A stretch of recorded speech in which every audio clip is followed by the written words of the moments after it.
औज़ुबिल्लाहिमिनश्शैतानिर्रजीम बिस्मिल्लाहिर्रहमानिर्रहीम। मेरा नाम है अवैस हसन साबरकेत और आप मेरे यूट्यूब चैनल देख रहे हैं जिलानी डिस्लोयर्स। आज की मेरी इस वीडियो में मैं थोड़ा सा अपनी सीरीज़ को आगे लेके चलूँगा। वो सीरीज़ को जो मैंने स्टार्ट की हुई थी किस हवाले से कि औरत कब कब दावत तस्हीन का दायर कर सकती है और वो कौन सी ऐसी वजूहत हैं। तकरीबन मैंने 8 किस्म की वजूहत पहले अपनी वीडियो में सरसरी तौर पर बता दी थी और मैंने ये भी कहा था कि मैं इन 8 ग्राउंड पे वीडियो बनाऊँगा अलग-अलग करके, ताकि आपको एक एक टॉपिक एक वजह जो है वो सुप्रीम कोर्ट और हाई कोर्ट की रोशनी में समझ आ सके। और अगर आप इस किस्म की परेशानी से गुजर रहे हैं तो आप उसका अजाला कर सकें, उस परेशानी को दूर कर सकें। मजमूई तौर पे तकरीबन मैं 6 या 7 वीडियोस बना चुका हूँ और तकरीबन 4 ग्राउंड्स भी मैं बता चुका हूँ। आज ये 5वां ग्राउंड होगा। ये इंतहाई इम्पोर्टेंट ग्राउंड है कि जिसमें जो है वो बहुत से इबहाम जो है वो पैदा हुए हुए हैं। आज मैं उसी टॉपिक को कवर करने की कोशिश करूँगा। वो टॉपिक क्या है कि अगर शोर जो है वो नामर्द हो तो औरत जो है वो दावत तस्हीन का दायर कर सकती है। पहले मैं 4 जो है वो ग्राउंड्स बता चुका हूँ। ये 5वां ग्राउंड है। हालांकि ये जो है वो थोड़ा सा लोग इससे हिचकिचाते हैं पूछने से भी और शर्म महसूस करते हैं, लेकिन ये इंतहाई इम्पोर्टेंट ग्राउंड है और हमारी रोज़मर्रा की प्रैक्टिस में जो है वो ये केसेस आते ही रहते हैं और बड़ी कोर्ट में जो है वो हम इन केसेस को डील भी करते हैं। बजाय इसके कि आप जो है वो आपका ये जो सिलसिला है, ये जो परेशानी है कोर्ट तक पहुंच जाए, तो आपने इसको कैसे कवर करना है। जो नामर्दगी होती है वो क्या होती है और कोर्ट जो है वो इसको कैसे देखती है, कानून इसको कैसे देखता है, क्या इससे एक सोल ग्राउंड पे जो है वो औरत दावत तस्हीन का दायर कर सकती है और अगर वो साबित कर देती है तो हक महर का क्या बनेगा। आज इसी वाले से जो है वो मैं वीडियो बनाऊंगा जो है वो आपको डिटेल्स दूंगा। लेकिन उससे पहले मेरी आपसे रिक्वेस्ट है कि आपको इस चैनल के थ्रू अगर किसी किस्म का कोई फ़ायदा पहुंच रहा है तो आपने लाजमी इसको सब्सक्राइब करना है, मेरी वीडियोस को शेयर करना है, बेल आइकन पर दबाना है। हो सकता है कि आपके शेयर करने से वीडियो चलते चलते उस शख्स तक पहुँच जाए कि जिसका घर उजड़ रहा है, ठीक हो गया, या जिस घर में मसाइल हैं तो वो मसाइल कम हो सकें। इसलिए मेरी आपसे रिक्वेस्ट है कि आप लाजमी शेयर कर दिया करें। दूसरी जो है आपको इन्फॉर्मेशन देनी है वो ये है कि मैं अपने चैनल के थ्रू जो है वो criminal cases, family cases, civil cases, revenue cases as well as जो है वो पेंशन को लेके और सबसे इम्पोर्टेंट जो है वो अभी जो दौरे हाजिर की ज़रूरत है टैक्सेशन पे भी वीडियोस बनाता हूँ। लेकिन आपने मुझे बताना है कि कौन सा ऐसा अहम टॉपिक है कि जिस पर मैं वीडियो बनाऊँ, तो मैं इंशाल्लाह बना दिया करूँगा। आइए चलते हैं बिला किसी ताहीर के अपनी वीडियो की तरफ कि अगर जो शोर है वो नामर्द हो तो बीवी तस्हीन का डिग्री कब हासिल कर सकती है, ठीक हो गया।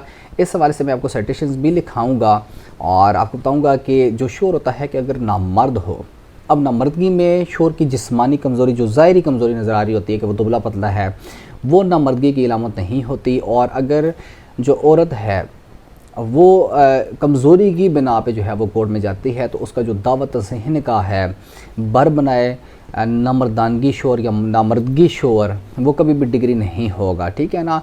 जो अथॉरिटीज़ हैं, जो जजमेंट्स हैं, वो यही कहती हैं कि जो शोर की ज़ाहिरी कमज़ोरी है वो नामर्दगी की इलामत नहीं होती, बल्कि नामर्दगी होती है कि अगर शोर जो है वो अपनी वाइफ के साथ सोबत नहीं कर पाता तो जो है वो दावत तस्हीन का दायर कर सकती है। अब यहाँ पे मैं जो वाइफ है उसके हवाले से आपको बताऊँगा कि अगर वाइफ जो है वो दावा करती है तो उसको किन किन बातों का ख्याल रखना पड़ेगा, उसके कौन कौन सी प्री कंडीशंस हैं वो पूरी करनी पड़ेंगी और कौन कौन सी ऐसी बातें हैं कि जिनका इल्म होना जो है वो वाइफ को ज़रूरी है। अगर वो ये बातें नहीं जानती तो उसका दावा कभी भी डिग्री नहीं होगा और वो गलती करेगी दावा लगा के। इस हवाले से मैं आपको थोड़ी सी जो है वो इन्फॉर्मेशन देता हूँ कि अगर शोर, पहले आपको ये बताता हूँ कि शोर अगर नामर्द हो, अगर शोर शादी के वक्त नामर्द था और फिर मुसलसल नामर्द ही रहा तो बीवी ऐसी सूरत में डिग्री के हसूल की दावेदार व हकदार है। लेकिन अगर शोर कमज़ोर या नामर्द होने की वजह से वजीफ़ा ज़ौजियत अदा नहीं कर सकता तो औरत तस्हीन का मुकदमा दायर करने की मजाज़ होगी, अलावाज़ी नहीं कर सकेगी। अब मुतालबा फसख़ निकाह की शराइत जो आपको बताई हैं कि औरत को कौन कौन सी प्री कंडीशंस पूरी करनी पड़ेंगी तब वो निकाह को फसख़ यानी कि ख़त्म कर सकती है। तो वो आप सुने कि औरत को बवक्त निकाह शोर की नामर्दी का इल्म ना हो। अगर पहले इल्म था और उसने रजामंदी से निकाह किया तो उससे मुतालबा फसख़ निकाह का हक़ नहीं रहता। नंबर 2, अगर औरत को पहले से इल्म ना था लेकिन बाद में मालूम होने पर इसने वाज़िया तौर पर रजामंदी का इज़हार किया तो उसे तब भी ये हक़ जो है वो नहीं जो है वो हासिल होता, ठीक है ना। नंबर 3, शोर में ये ऐब निकाह के वक्त से मौजूद हो और बदस्तूर रहा हो, यानी कि पहले था अब ख़त्म हो चुका है तो तब भी दावा नहीं दायर कर सकती। बीवी ने दावे तस्हीन का बर बनाए अदम अदायगी हक़ ज़ौजियत किया, उसका फ़वाइद वापस करने की ज़रूरत नहीं। अब ये सारी की सारी कंडीशन पूरी कर देती है और दावा तस्हीन का पूरा दायर करती है तो फिर जो है वो डिग्री हासिल हो सकती है। लेकिन फिर भी एक कंडीशन है, वो मैं आपको चल के बताता हूँ। लेकिन इस हवाले से जो है वो आप साइटेशन नोट कर लें कि 2016 CLC नोट 103। अब अगर ये दावा जो है वो दायर हो जाता है, यानी ये कंडीशंस पूरी करने के बाद दावा दायर हो गया, अब कोर्ट की क्या जिम्मेदारियाँ हैं? दावा दायर हो गया, अब कोर्ट की क्या जिम्मेदारियाँ हैं, कोर्ट ने आगे क्या करना है, ये ज़रा सुनिएगा। हामद को नामदगी की वजह से तनसीह निकाह के दावे में अदालत डिग्री जारी करने से पहले हामद की दरख्वास्त पर उसे 1 साल की मोहलत लाजमी देगी, और वो इस अरसा में जो है वो अदालत को मुतमईन करेगा कि अब वो नामर्द नहीं रहा। यानी कि क्या करेगा कि अगर वो 1 साल का टाइम लेता है तो वो अपना इलाज करवाएगा, पूरा इलाज करवाने के बाद जो है वो दोबारा अदालत में आएगा। अदालत में आने के बाद वो एप्लीकेशन मूव करेगा कि मुझे समाअत किया जाए, उसकी समाअत जो है वो उसको सुना जाएगा और वो बताएगा कि मुतमईन करेगा अदालत को कि मैंने अपना इलाज करवाया, मैं अब ठीक हूँ। वो कैसे साबित करेगा, अदालत को कैसे मुतमईन करेगा कि उसने अपनी रिपोर्ट्स बतानी है सारी की सारी, ठीक हो गया ना। साथ में उसके डॉक्टर होगा, डॉक्टर का उसने बयान करवा देना है, ठीक है। और ये जो सूरत हाल है, इस किस्म का तरीका अडॉप्ट करते हुए वो अदालत बताएगा कि अब जो है वो जो 1 साल का अरसा मुझे दिया गया था, मैंने ख़ुद को फिट कर लिया है, अल्हम्दुलिल्लाह पाक ने मुझे दोबारा सेहत दी, और जो मेरी वो सलाहियत थी वो वापस आ चुकी है, ठीक है ना। ये मेरी रिपोर्ट्स हैं। अगर अदालत मुतमईन हो जाती है तो वो दावा तनसीह निकाह कभी भी जो है वो उसकी डिग्री जारी नहीं करेगी औरत को, और औरत को कहेगी कि आपने जाके दोबारा अपने शोहर के साथ आबाद होना है। हामद की जिस्मानी कमज़ोरी से मुराद, अब जो हामद की जिस्मानी कमज़ोरी है उस हवाले से भी मैं आपको बता देता हूँ थोड़ा सा, और फिर आगे जाके आपको साइटेशन भी बताऊँगा मैं।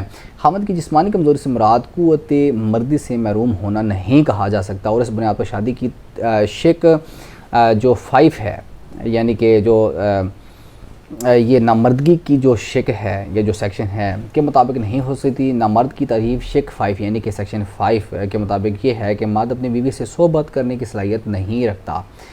अंदरी अलाद दफ़ा 25 सेक्शन 2 सब जो क्लास इसकी 5 है के तहत बीवी के इस इल्ज़ाम पर के खामद कमज़ोर है, शादी के तस्हीह का हुक्म जारी नहीं किया जा सकता। जो साइटेशन है वो क्या है, 2003 SD 771, और इसमें जो 2 मज़ीद अथॉरिटीज़ हैं वो भी आपको बताता हूँ कि बीवी ने अपने दावा और शहादत पर ज़ोर अल्फाज में पुरज़ोर अल्फाज में ये बयान दिया था कि हामद मर्द है।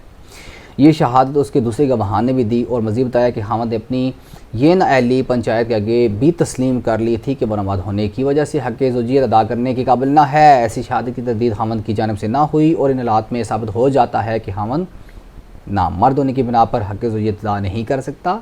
1994 PLD 2188। इस्लामी माशरे में ये बात देखने में आती है कि बीवी शादी के बाद साल हर साल अपने हामद के नामर्द होने का इज़हार नहीं करती। वो जो आपको मैंने बताया था ना कि शर्म महसूस करती है, बल्कि एक मुअज़्ज़ज़ खातून की तरह अपने अमाद हामद के साथ ही गुज़र बसर करती है। इस हवाले से जो है वो अब ये देखें ना, ये बात जो है वो चूँकि सुप्रीम कोर्ट लेवल तक भी जो है वो गई, चूँकि जो जजेस साहबान भी होते हैं वो भी तो बहरहाल इसी मुआशरे में जो है वो रह रहे होते हैं, और जज होने के साथ साथ वो अपने एहल व अयाल का ख्याल रखते हैं, और वही यानी कि एक जो इंसान होता है वो सोशल एनिमल ही होता है। बेशक वो ओहदे के हवाले से किसी किस्म का कोई भी ओहदा उसे हासिल हो जाए, वो वकील है, वो जज है, वो डॉक्टर है, इंजीनियर है, पुलिस वाला है, कोई भी है, ठीक है ना। तो बहरहाल वो सोशल एनिमल ही होता है, और ये अथॉरिटीज़ ऊपर तक जाती हैं। ये जो आपके छोटे छोटे मसाइल है ना, ये जो है वो दावा की सूरत में या एक मसले की सूरत में जो है वो सुप्रीम कोर्ट तक भी जाते हैं, और उन्हें इस चीज़ का ख्याल होता है, ठीक है ना। इस हवाले से जो साइटेशन है वो है 2003 SD 771, ठीक हो गया। जो ऊपर अथॉरिटी बताई है मैंने, उसी में इस चीज़ को भी बयान किया गया है। लिहाजा अगर औरत ने ये ग्राउंड ले के दावा तस्हीह निकाह दायर करना है तो उसको प्री कंडीशंस पूरी करनी पड़ेगी। अगर दायर हो जाता है तो हामद के पास ये एक रेमेडी होती है कि वो एप्लीकेशन मूव करके अपना इलाज है वो करवाने की घर से 1 साल की मोहलत ले सकता है। 1 साल की मोहलत लेने के बाद उसे चाहिए कि वो अपना इलाज सही तरीके से कराए, और उसके बाद अदालत को मुतमईन करे, तो इंशाल्लाह दावा तस्हीह निकाह डिग्री जारी नहीं होगी। आई होप कि आपको ये वीडियो पसंद आई होगी। इस किस्म की वीडियोस देखने के लिए आपको मेरा चैनल सब्सक्राइब करना होगा, बेल आइकन पर दबाना होगा, शेयर करना होगा, ताकि आपको बर वक्त जो है वो वीडियोस मिल सकें। और इसके बाद जो है वो मैं ये सीरीज़ ख़त्म करने जा रहा हूँ। इसके बाद इंशाल्लाह मैं टैक्सेशन की सीरीज़ स्टार्ट करूँगा। मैंने ये अंदाज़ा लगाया है कि बाकी जो लॉ चैनल है वो अच्छा काम कर रहे हैं, लेकिन एक जो सॉलिड कंटेंट है, जो SROs जो है वो टैक्सेशन के हवाले से जारी होते हैं FBR की जानिब से या फाइनेंस डिवीज़न की जानिब से, ठीक हो गया ना, फैमिली पेंशन्स को लेके या टैक्सेशन को लेके, इंशाल्लाह वो आपके सामने रख के और आपको इंशाल्लाह गाइड करेंगे। टैक्सेशन के हवाले से, रजिस्ट्रियों के हवाले से, जो टैक्स रजिस्ट्रियों पे आता है, जो मकानात पे आता है, filer, non filer, late filer के हवाले से भी इंशाल्लाह हम बात करेंगे। आपने मेरे साथ रहना है इंशाल्लाह। इस चैनल में आपको बहुत कुछ मिलेगा। बहुत बहुत शुक्रिया। अल्लाह ने